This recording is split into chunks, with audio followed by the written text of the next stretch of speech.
வணக்கம். எட்டி டாக்ஸில் என்ன செய்தியை பார்க்க போறோம்னு கேட்டீங்கன்னா, காற்றாடும் தியேட்டர், காலி சேர்கள், கதரும் விஜய். ஏன்பா சினிமாவே விட்டுட்டு அவர் வந்துட்டாருப்பா, முதலமைச்சராகவே ஆயிட்டாரு. இப்போ கூட்டம் வரலன்னா அவர் ஏன் கதற போறாரு அப்படின்னு சொல்லிட்டு கேட்பீங்க.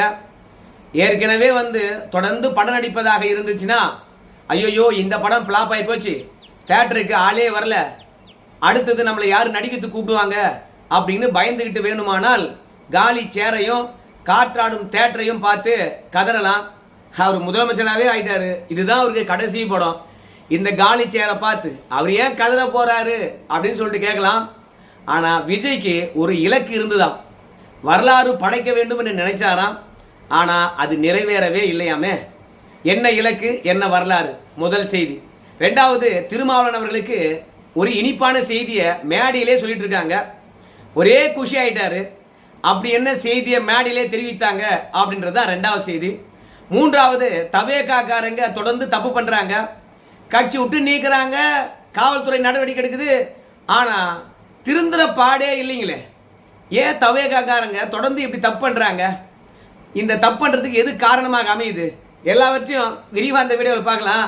முதல்ல காலி சேரு காற்றாடும் தியேட்டர் வீடியோவை பார்த்துட்டு வாங்க. இன்னைக்கு ஒரு படம் பார்க்கலாம், விஜய் படம் அப்படின்னு சொல்லிட்டு கிளம்பி தியேட்டருக்கு போனோங்க. தியேட்டர்ல ஒரு ஆள் கூட இல்லை. நான் பாட்டுக்கு நானும் என் ஹஸ்பண்டை மாத்திரம் தனியாக உட்காந்துருந்தோம். தியேட்டர்ல பார்த்து நான் கத்திட்டு இருந்தேன், யாராச்சும் இருக்கீங்களா, யாராச்சும் இருக்கீங்களா, யாராச்சும் வரீங்களா அப்படின்னு விசிலெல்லாம் அடிச்சுட்டு இந்த காலி தியேட்டர்ல யாரும் இல்லையே அப்படின்னுட்டு.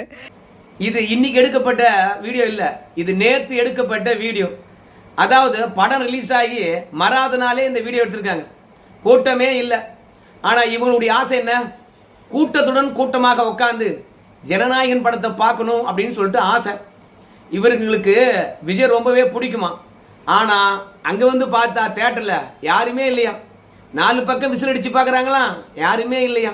இந்த 2 பேருக்காக தியேட்டர்ல படத்தை ஓட்டிருக்காங்க. 2 பேருக்கா? அடப்பாவீங்கள, தியேட்டரை பராமரிப்பது கூட ஆகாதே இவங்க கொடுக்குற காசு எப்படி ஓட்டுறாங்க அப்படின்னு கேட்டீங்கன்னா, ஆளு வந்தாலும் வராவிட்டாலும் அந்த ஷோவை ஓட்டணும். அதுக்கான காசை தமிழக வெற்றி கழகத்துக்காரங்க தியேட்டருக்கு கொடுத்துட்டு இருப்பாங்க. அதனால வர்றவங்கள உள்ள விட்டுக்கோ, ஆனா ஆளே இல்லை என்றாலும் சரி அந்த படம் ஓடிக்கிட்டே இருக்கணும், அவ்வளவுதான் கட்டளை. அதனால்தான் தியேட்டர்ல படம் போகுது, ஆனா ஆளே இல்லை. விஜய் அவருடைய இலக்கு என்னன்னு பார்க்கும் பொழுது, எம்ஜிஆர் 1977 ஒரு சரித்திர சாதனை படைத்தார். அதே மாதிரி 2026 கிட்டத்தட்ட 50 ஆண்டு காலத்துக்கு பிறகு விஜய் அவர்கள் அரசியல் களத்தையே மாற்றி ஒரு புதிய சாதனையை செய்திருக்கின்றார், மாற்றத்தை கொண்டு வந்திருக்கின்றார். அரசியலை எப்படி ஒரு மாற்றத்தை கொண்டு வந்தாரோ அதே மாதிரி திரைத்துறையிலையும் ஒரு மாற்றத்தை கொண்டு வரணும் அப்படின்னு நினைச்சார். இந்த கொரோனா காலத்துக்கு பிறகு எல்லாரும் அலைபேசியிலேயே மூழ்கி விடுகின்றார்கள். எல்லாம் திரையரங்குக்கு போற மாதிரி தெரியல.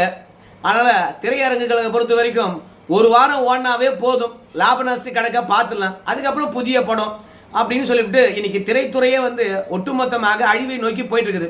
தியேட்டர்ல யாரும் படம் பார்க்குற மாதிரி தெரியல. அதனால இந்த வரலாறை உடைச்சி நாம சாதனை பண்ணிவிட வேண்டும். ஏன் சாதனை பண்ணணும்? அரசியல்லே சாதனை பண்ணிட்டோம், இப்போ திரையிலும் நம்ம சாதனை பண்ணணும். ஏன்னா 2019க்கு பிறகு தியேட்டர்ல 100 நாள் ஹவுஸ்ஃபுல்லா ஓடுனது எந்த படமும் கிடையாது. ரெண்டாவது, மக்கள் தியேட்டருக்கு ரொம்ப நாள் பார்த்த படம் எதுவும் கிடையாது.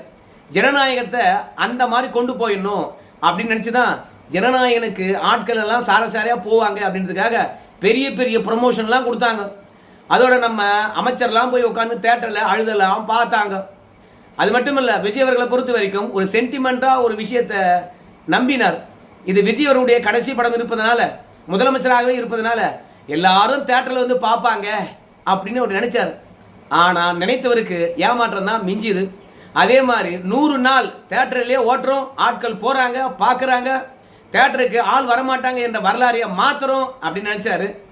ஆனா அந்த ஒரு வரலாற்று நிகழ்வை நிகழ்த்துவதற்கு விஜய்க்கு வாய்ப்பு இல்லை. ஐயோ, அரசியல்ல மாற்றத்தை ஏற்படுத்த நாம கிட்டத்தட்ட 35 ஆண்டு காலமாக திரைத்துறையில் இருந்து அந்த திரைத்துறையில சாதனை பண்ண முடியலையே, வழக்கம் போல நம்ம படங்கள் பிளாப் ஆகி போச்சு அப்படின்னு சொல்லிட்டு காலி சேர்கள் வீடியோக்களை பார்த்து கதறி கொண்டிருக்கின்றார் விஜய். நம்மளை பொறுத்த வரைக்கும் இது அரசியலுடன் கனெக்ட் பண்ணோம்னா விஜய்க்கு செல்வாக்கு இருக்கா இல்லையா என்ற கேள்விதான் நமக்குள்ளே எழுது.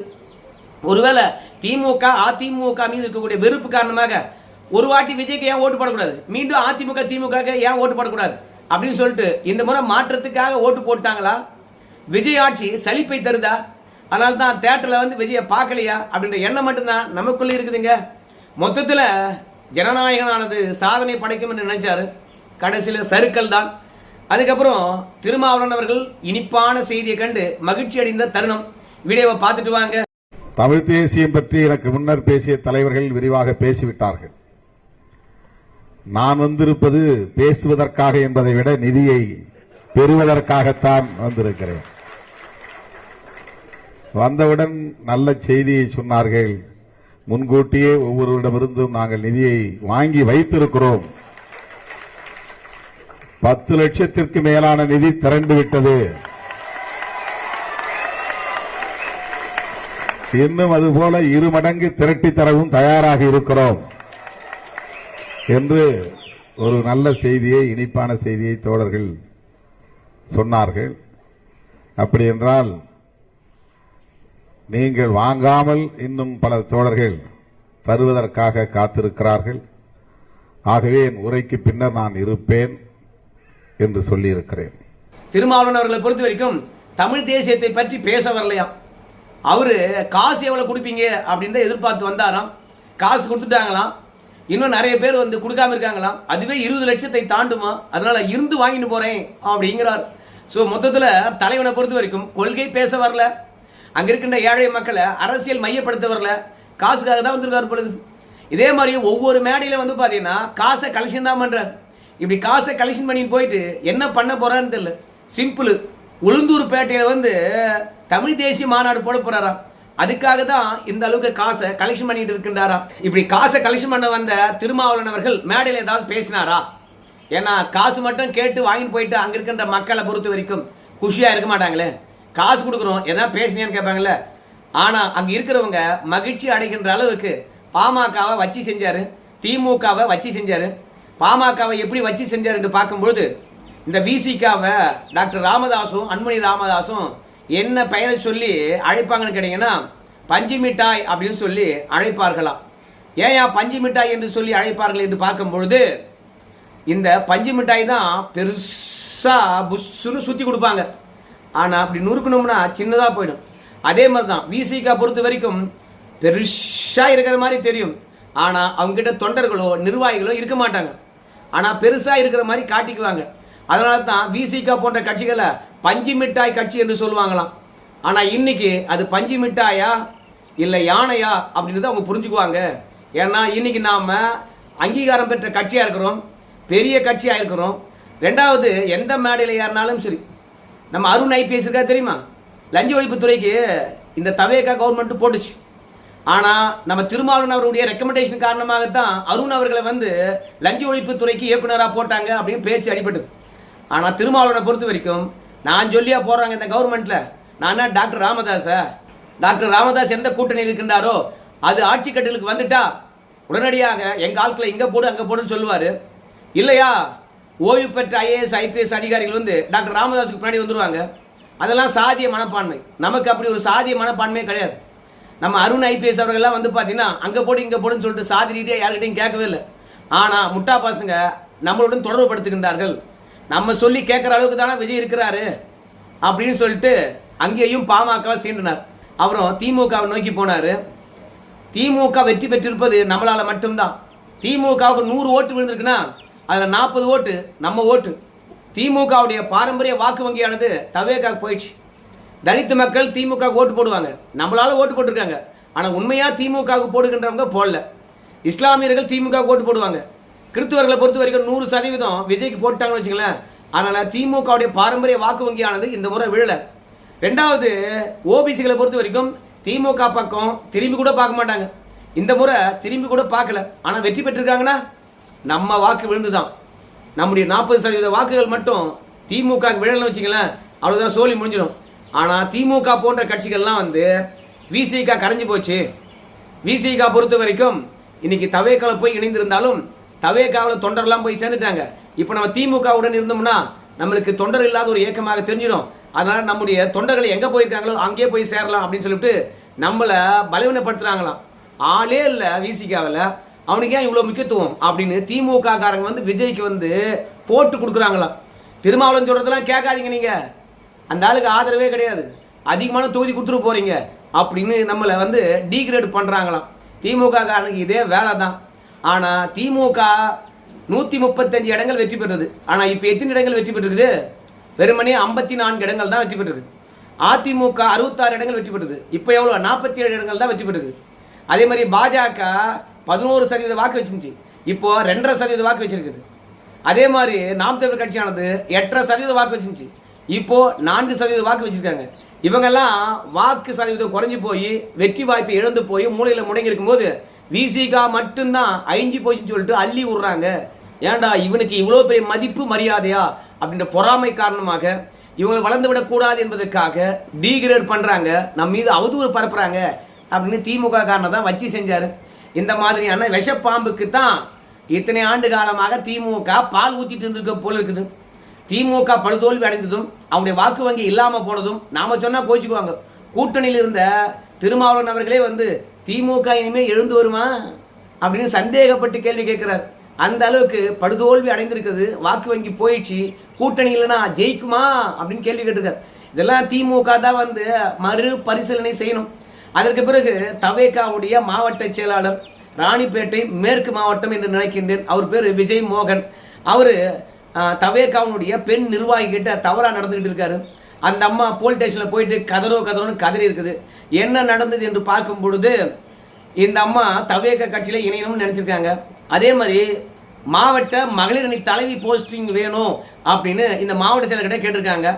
அதுக்கு என்னம்மா, உனக்காக நான் செய்ய மாட்டேனா அப்படின்னு சொல்லிட்டு அந்த பெண்மணிய இவர் ஆட்டையா போடலாம்னு நினைச்சிருக்காரு. அந்த அம்மா அதுக்கு வசதியாக வந்து மகளிர் அணி தலைவி போஸ்டிங் கொடுக்குறாங்கன்னு சொல்லியிருக்காங்களே, அதெல்லாம் கட்சிக்காக வேலை செய்யணும் அப்படின்ற அடிப்படையில் எங்கெல்லாம் பொதுக்கூட்டம் நடக்குதோ அந்த தகவலை எல்லாம் வாட்ஸ்அப்பில் அனுப்பிச்சி விடுங்க அப்படின்னு சொல்லிட்டு வாட்ஸ்அப் நம்பர் கொடுத்த உடனே வாட்ஸ்அப்பில் என்னவெல்லாம் அனுப்பக்கூடாதோ அதெல்லாம் அனுப்பி அந்த அம்மாவை ஒரு வழியாக கரெக்ட் பண்ணிருக்காரு.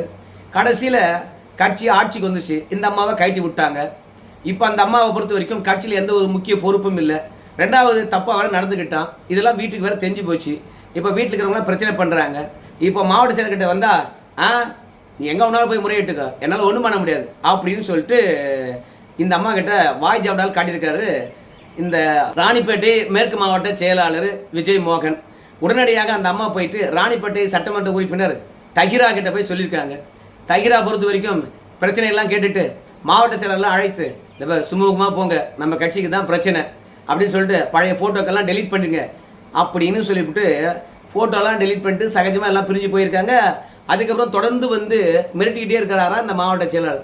குழந்தை குட்டின்னு சொல்லிட்டு என் பாதையை பார்த்துன்னு போயிட்டு பிறகு கூட இந்த ஆள் விடமாட்டான், நாசம் பண்ணிட்டான், பழைய ஃபோட்டோ வச்சுட்டு மிரட்டுறான் அப்படின்னு சொல்லிட்டு இன்ஸ்டாகிராமில் ஃபேஸ்புக்கில் இந்த ஆளும் இந்த அம்மாவும் எந்த அளவுக்கு நெருக்கமாக ஃபோட்டோ எடுத்துட்டாங்களோ எல்லாவற்றையும் தொகுத்து அரக்கோணம் காவல் நிலையத்தில் போயிட்டு புகார் அளித்திருக்கின்றார்கள். ஒழுங்காக நடவடிக்கை எடுங்க, ஆளுங்கட்சியாக இருப்பதனால யாரும் நடவடிக்கை எடுக்க மாட்டாங்கோ அப்படின்னு கதறாங்க. ஏற்கனவே உங்கள் எல்லாருக்கும் தெரியும், அரசு வழக்கறிஞர் நியமனத்தில் வந்து பணம் வாங்கிக்கணும் போஸ்டிங் போடுறாங்கோ. கட்சிக்காக உழைத்த எனக்கு வந்து பாத்தீங்கன்னா அரசு வழக்கறிஞர் போஸ்டிங் கொடுக்கல அப்படின்னு சொல்லிட்டு ஒரு அம்மா வந்து தலைமைக்கு சொல்ல, தலைமை வந்து மாவட்ட நிர்வாகத்துக்கிட்ட முறையிட சொல்ல, மாவட்ட நிர்வாகத்துக்கிட்ட போய் புகார் அளிக்க, மாவட்ட நிர்வாகமானது காது கொடுத்து கேட்காத காரணத்தினால அந்த அம்மா விழுப்புரம் கோர்ட்டிலேயே போய் வழக்கு போட்டுருச்சு.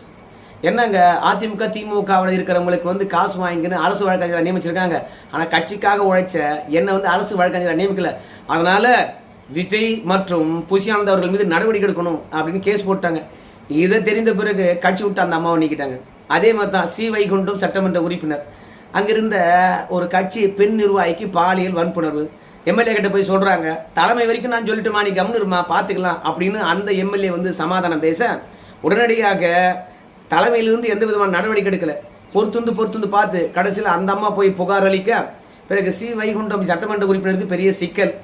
கட்சியில அந்த அம்மா இருக்கு வச்சு தானே, ஐயோ அந்த சட்டமன்ற உறுப்பினர் வந்து கற்பழிச்சவனை காப்பாற்றுறாரு, தலைமை வந்து நடவடிக்கை எடுக்க மாட்டேது கதறுது அப்படின்னு சொல்லிவிட்டதுக்காக அந்த அம்மாவை கட்சி விட்டு நீக்கினாங்க. எப்படி அரசு வழக்கறிஞர் நியமனத்தில் வந்து பணம் வாங்கின்னு ஆட்களை போடுறாங்கன்னு சொல்லிட்டு புகார் அளிச்சவங்களை கட்சி விட்டு நீக்கினாங்களோ, அதே மாதிரி பாலியல் வன்புணர்வுக்கு ஆளான இந்த பெண்மணியும் கட்சி விட்டு நீக்கினாங்க. அதே மாதிரி தான் மாம்பாக்க ஊராட்சி மன்ற தலைவர் ஒப்பந்ததாரர்கிட்ட லஞ்சம் வாங்கினாங்கன்னு சொல்லிட்டு அந்த ஆளை கட்சி விட்டு நீக்கினாங்க. அப்புறம் லஞ்சம் கொடுத்தவன் யாரு? அவங்க மீது நடவடிக்கை எடுக்கணுமா இல்லையா? கொடுப்பதும் வாங்குவதும் சட்டப்படி குற்றம் இல்லை. வாங்கின ஊராட்சி மன்ற தலைவரை மட்டும் கட்சி விட்டு நீக்கினாங்க, கைது பண்ணி உள்ள போட்டாங்க. இப்போ ராணிப்பேட்டை மேற்கு மாவட்ட செயலாளர் விஜய் மோகன் அவர் மீது நடவடிக்கை எடுப்பாங்களா எடுக்க மாட்டாங்களா? பெண் பகீர குற்றச்சாட்டை வச்சிருக்கிறாங்க. ஆனால் இவ்வளவு தூரம் இணையதளத்தில் அந்த பெண்ணை சீரழிச்ச மாவட்ட செயலாளர் தொடர்பாக செய்தி போயிட்டே இருக்குது. இது வரைக்கும் நடவடிக்கை எடுத்த மாதிரி தெரியல. எனக்கு என்னவோ தவேகா என்பது திமுகவுடைய இன்னொரு வருஷனோ 2.0 அப்படின்ற எண்ணம் மட்டும்தான் எனக்குள்ள இருக்குது. மற்றபடி இதை சொல்றதுக்கு ஒண்ணுமே கிடையாது. திமுக காரன் தான் சாப்பிட்ட இடத்துல துடுக்க மாட்டான், கடப்பாக்கல்ல திருடுவான், பெண்களை கற்பழிப்பான், நில அபகரிப்பு புகாரில் ஆளாவான், அதே மாதிரி கட்ட பஞ்சாயத்து பண்ணுவான், ரெண்டாவது ஆய்வு செய்கிறேன்னு சொல்லிட்டு அலப்பறை பண்ணுவான். அதே மாதிரி தான் தவேகா காரங்களும் களத்தில் இறங்கி இன்னைக்கு ஒவ்வொரு இடமா போய் அலப்பறை பண்ணிக்கிட்டே இருக்கின்றார்கள். ஒருவேளை திமுக இந்த வேலையெல்லாம் பார்த்தவன் தவேகாவில் போய் சேர்ந்துட்டானா? அதனால திமுக நடந்த அராஜகங்கள் இப்ப தவேகால் நடக்குதா? உங்க கருத்தை சொல்லுங்க. விஜய் முதற்கொண்டு, விஜய் நிர்வாகி முதற்கொண்டு தமிழகத்தில் நடக்கக்கூடிய எல்லா அரசியலும் தொகுத்து தந்திருக்கின்றேன். உங்க கருத்து சொல்லுங்க இந்த வீடியோ தொடர்பாக. நன்றி.